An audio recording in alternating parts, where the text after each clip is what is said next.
so many events that have occurred on Elul 29.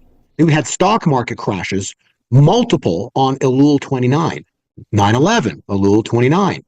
I'm going to bring this last part, I'm going to call it the Elul factor. Okay. It says in the Bible, in Deuteronomy, it says at the end of every 7 years, you'll have a release of debt. So you will have a remission. The financial realm gets affected. There's a wiping out, a wiping clean.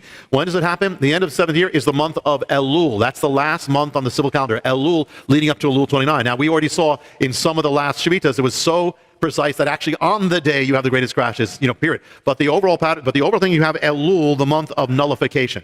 But when you get to the end of the Shemitah, this Elul period, you often have some, didn't have to happen, but you have some dramatic things happening in world history.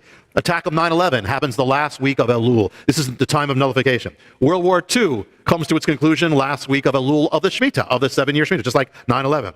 The Shemitah of 2001 sees the greatest collapse in history the last week of the Shemitah Elul. So the 2008. The pattern is that it tends to, if you're looking for dramatic tends to happen at the end of the Shemitah, at this period, this Elul. Worst intraday crash in Wall Street history, Elul. Global markets all collapse on Elul. Everything went crazy. Hundreds of billions wiped out in the month of Elul. Elul 29, the day of nullification. We're going to put it on that graph and to see how close the 70% of the greatest crashes happen to the day that got appointed. Put up the graph.